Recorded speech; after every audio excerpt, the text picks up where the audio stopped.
Magandang araw po sa ating lahat mga tol. Ako nga po pala si Beams Ghost TV, nagbabalik. Sa bidyong ito ay nandito po tayo dahil pupuntahan po natin ang punso po ng ating pong mga kaibigan ng mga duwende, na sila kaibigan Jan po at kaibigan Marie at kaibigan Jennifer. At kaya nga po pala tayo pupunta ngayon para kumustahin po natin sila. At syempre po, may sinabi po sa akin nung nakaraan si kaibigan Jan na magbabahagi daw po siya sa akin ng mga bago daw po na lucky number, na mga maswerte pong numero. At ibabahagi ko po yun sa inyo mga tol. Kaya po sana tapusin nyo po hanggang dulo ng bidyong ito. So mga tol, no, alam ko po na nag-aabang po kayo at hindi na po natin patatagalin ang bidyong ito. Let's go.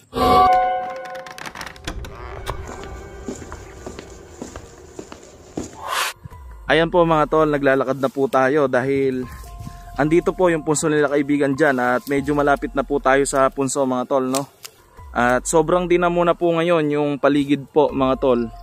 At dito po sa kabilang side matataas na din po yung damo, kaya medyo nag-iingat po tayo sa paglakad kasi baka po may mga cobra na rin dito. Ayun na po yung up. Hala mga tol, parang nag-iba yung punso nila kaibigan dyan. Hala, anong nangyari? Hala, sira yata yung punso nila mga tol. Hala, sira nga mga tol. Hala, kaibigan dyan, sino po yung may gawa nito? Hala, ay, ano yun mga tol? Ano to? Hala, sapatos to ni kaibigan dyan. Hala, kaibigan dyan, nandito ka po ba? Kaibigan Marie, kaibigan Jennifer. Hala mga tol, wala pong nagsasalita. Ano pong nangyari sa punso nyo mga kaibigan? Hala,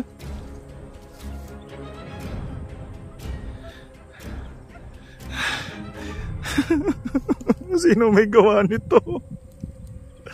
Kaibigan dyan, nandiyan ka po ba?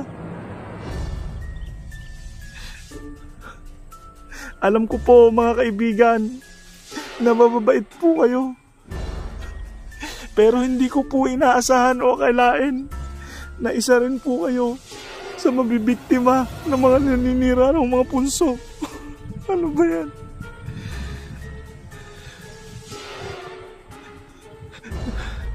Grabe, bakit nagawa sa inyo to? Nag-iisip ako at nagtatanong, ano ba kasalanan nyo at ginawa sa inyo to? Kaibigan dyan, nandiyan ka po ba?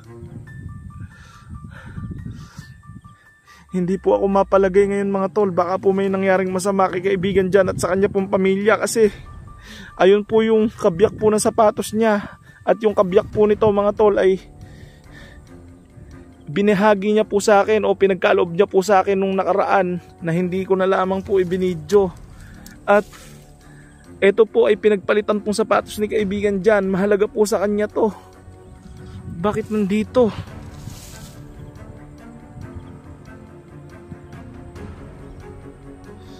Grabe, ano ba to?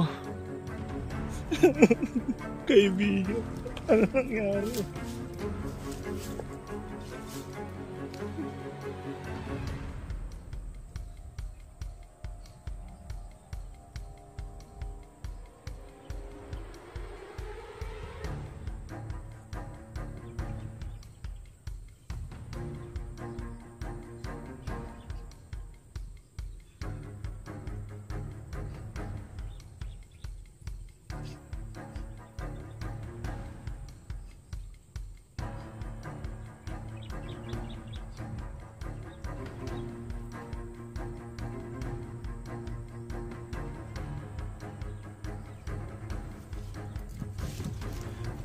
Wala po sa punso mga tol si kaibigan dyan, at eto lang po yung nakita ko yung sapatos.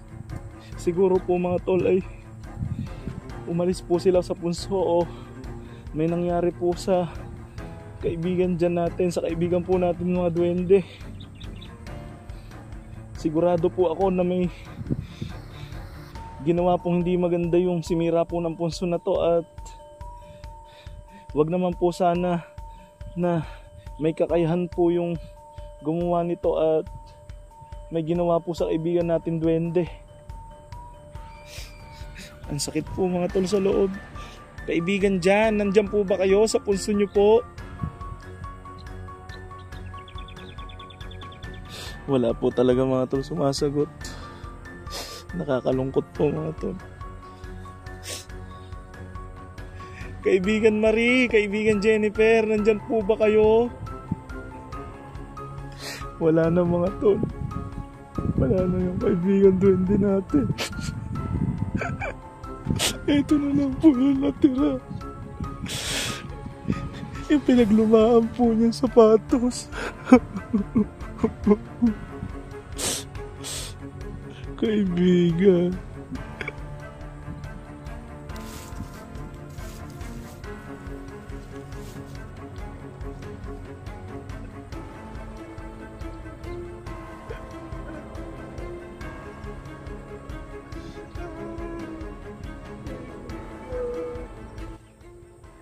Alam ko po mababait kayo, pero hindi ko po akalain na mangyayari ito sa inyo.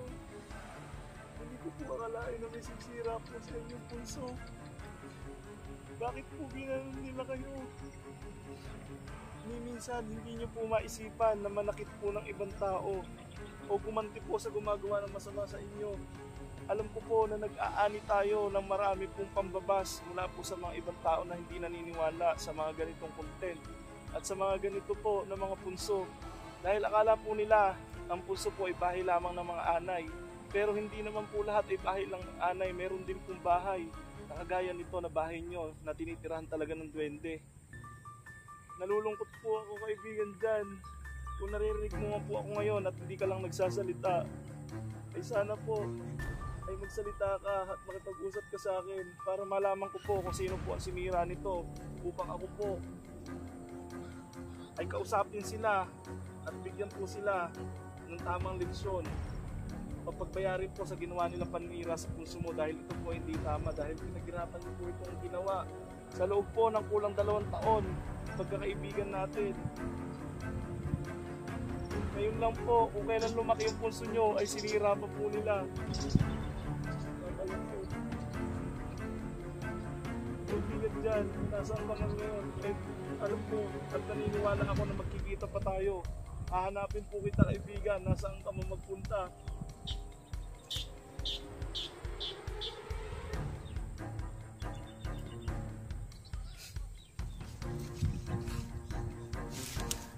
Ayun mga tol, napakasakit po ng loob ko dahil sapatos na lang po nila kaibigan dyan yung natira, ganun pa man mga tol. Sa loob po ng 2 taon na pagsama namin, lumaki na po ng ganyan yung punso nila at pinaghirapan po nila to. Pero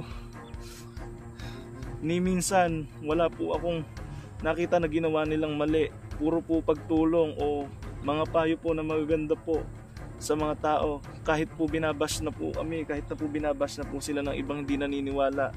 Dahil nga po yung iba, ang akala po ay bahay lamang po ng duwende yung mga punso. Ay nakakatingin po kami hindi magandang salita pero tinatanggap po namin yon. Ganun naman po talaga, hindi po lahat ay mapapaniwala po natin sa mga ganitong mga kababalaghan dahil pili lang po ang pinapakitaan nila, yung may kakayahan lang po na makipagkaibigan sa mga katulad nila, no? Pero hindi po natin inaangat o pinagmamagaling yun. Yun po ay bagay po na pinagkaloob lamang po sa atin ng kusa. At mga tol, malungkot po ako dahil nangyari po itong ganitong bagay. Gusto ko po malaman kung asan po ngayon sila kaibigan dyan at kung sino po yung simira po sa punso nila para pagbayarin po yung simira po dito sa punso. At syempre mga tol, masakit po sa loob. Tingnan nyo po mga tol, sira-sira po yung punso. Papakita ko po sa inyo. Ayun mga tol, oh. Paano pa pong titira dyan sila kaibigan dyan? Napakataas po niyan, pinutol, nangalahati po. Mababasa na rin po yung loob niyan pag umuulan mga tol. Sobrang sakit po sa loob nito mga tol. Kung sino man po yung may gawa nito ay magbabayad po sila. At isa na lang po mga tol na iisip kong paraan para malaman po natin kung asan po sila kaibigan dyan. Ay siguro po ay magbabaka sakali po tayo na magtanong po sa kaibigan din po natin ng mga ibang elemento. Sana po mga tol ay Samahan niyo po ako pag-pray na okay lang po si kaibigan dyan at kanya pong pamilya ng mga duwende. Uuwi na po tayo mga tol. Dadalhin po natin to. Masakit na masakit po sa loob yung nangyari na to.